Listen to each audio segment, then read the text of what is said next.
$100 million sports franchises has nothing to do with what's fair and what's right. The Palestra Group got the ball rolling for Toronto and for Canada. They woke the NBA up to the potential of the country and the city. Well, they were first in, first off the mark, first with a check, but in the end, that meant little. The league has elected to deal with the group headed by John Vitove Jr. Teresa Herger takes a look at today's winners and losers. Happy birthday, John.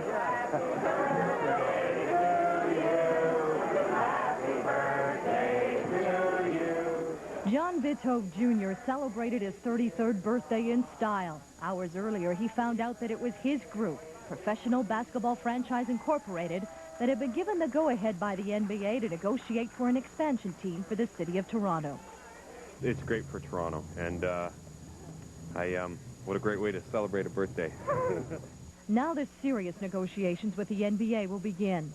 Revenue sharing, TV rights, and the expansion fee, which could top the $100 million mark, must be discussed before the next Board of Governors meetings on November the 3rd.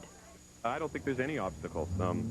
It was unanimous by the expansion committee, and I don't want to say too much tonight because we're going to be there tomorrow. But it's great. It's great for Canada. It's great for basketball, and it's especially great for Toronto. Vitove Jr. is joined by former Ontario Premier David Peterson, Alan Slade of Standard Broadcasting, Philip Granowski of Atlantic Packaging, and the Bank of Nova Scotia. They're proposing to build a $100 million arena next to the Eaton Centre that will seat 20,000 fans. Oh, it has some very unusual and exciting features for basketball, so it will be a spectacular addition to the entertainment and sports facilities of Toronto. As Vitove celebrated with friends and his family, the Palestra Group was left to figure out why it hadn't been chosen. This room was to be used for their formal statement, but no announcement came.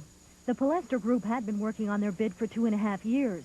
Last October 2nd, they initiated the bidding process by submitting their application to the NBA.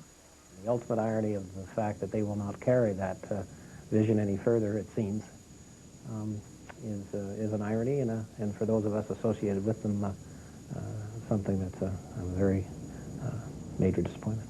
The other Toronto bidder, concert promoter Michael Cole, could not be reached for comment. Cole was really only looking for a tenant for his new entertainment complex. Former NBA star Magic Johnson was also part of the Cole Group. Johnson says he still hopes to own a team one day, but has not disclosed his future plans. But the party on this night belonged to John Vitove Jr. and his group. They will have a formal announcement on Friday. The Vitove Group has only been given the right to negotiate for an NBA team. They have the full blessing from the expansion committee, but it still must go before the NBA Board of Governors on November the 3rd. Teresa Herger, TSN, Toronto.